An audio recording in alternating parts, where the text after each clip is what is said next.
Basicamente o assunto hoje vai ser basicamente o coronavírus e rapidamente uma passagem aqui do que aconteceu essa semana, bem rápido, sem entrar em detalhes, e a gente vai ficar aqui aproveitando o Ministro da Saúde, afinal de contas, né, é o que está hoje na pauta do Brasil e do mundo. Do mundo, as pessoas preocupadas, né, presidente? Eu estou usando máscara porque nessa recente viagem aos Estados Unidos, uma das pessoas que veio comigo no voo, quando desceu em São Paulo, foi fazer os exames habituais e deu positivo o coronavírus. Obviamente, temos no momento uma crise, uma pequena crise, né? No meu entender, muito mais fantasia a questão do coronavírus, que não é isso tudo que a grande mídia propala ou propaga pelo mundo todo. Jantamos com o senhor Donald Trump, assinamos um grande acordo que depende, para entrar em vigor, do Parlamento. O Mandetta, que é deputado federal, sabe como é que funciona isso aí. É um acordo de defesa, né? Onde está incluído ali pesquisa, desenvolvimento, teste e avaliação.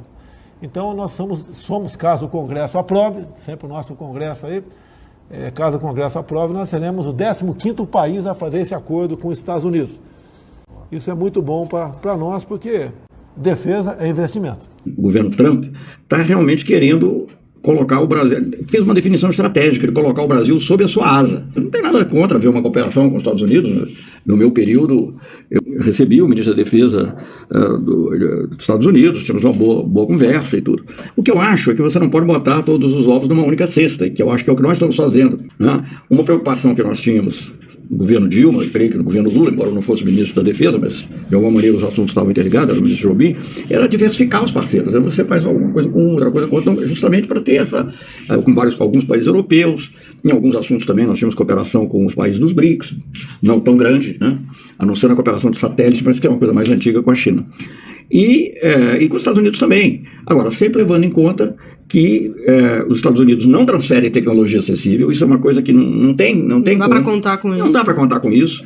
A própria aeronáutica, quando ela fazia os cálculos e levava em conta várias coisas para a compra do avião, dos caças, né, que acabaram sendo os Gripen, o que desqualificava mais a oferta norte-americana era justamente a dificuldade da transferência de tecnologia, né? Eles não só não transferem, mas eles criam restrições para o próprio uso da tecnologia. No acordo nosso com o contrato que foi feito, o acordo que foi feito com a Suécia, implicava, pelo menos era promessa na época, claro que isso tem que ser sempre rechecado, era de transferência, inclusive, do que eles chamam de código-fonte, que é o sistema, quer dizer, como é operado o sistema de armas do avião. Porque o avião não é só um voador que depois você bota uns foguetinhos lá. Aquilo tem um sistema. Uhum. E os suecos se comprometeram a transferir o código-fonte. Algo similar vai ocorrer também com a França, né? Nós temos talvez o maior projeto militar que o Brasil tem, seja o dos submarinos, incluindo o submarino de propulsão nuclear. Então eu vejo que nós estamos nos afastando de uma ideia de um Brasil independente, que lida com vários países, né, que compensa, digamos, o fato de que nenhum país pode ser autônomo totalmente hoje em dia, compensa isso com uma diversificação de parcerias por um alinhamento total com uma superpotência, que no caso são os Estados Unidos. E os ganhos econômicos e tal, até agora não apareceram. Está previsto aí um movimento para domingo, para domingo, tá certo? Aí o pessoal está dividido aí, vai, não vai, tá certo? Obviamente que esse movimento, no meu entender, que não foi eu que programei, é um movimento espontâneo, popular espontâneo. A afirmação de Bolsonaro é falsa. O movimento nunca foi espontâneo, sendo que o próprio presidente, no dia 7 de março, convocou o povo para as manifestações. Dia 15 agora, tem um movimento de rua espontâneo. É um movimento espontâneo. E o político que tem medo do movimento de rua não serve para ser político. Então participem.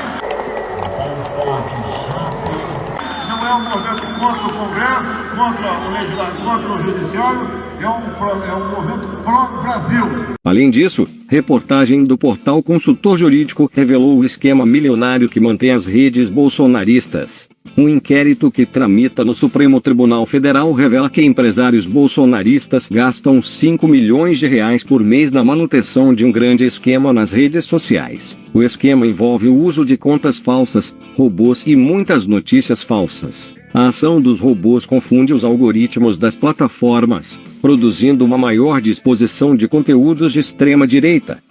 Ou seja, não existe absolutamente nada de espontâneo nos movimentos bolsonaristas nas redes sociais, uma vez que são pagos com largas quantias de dinheiro.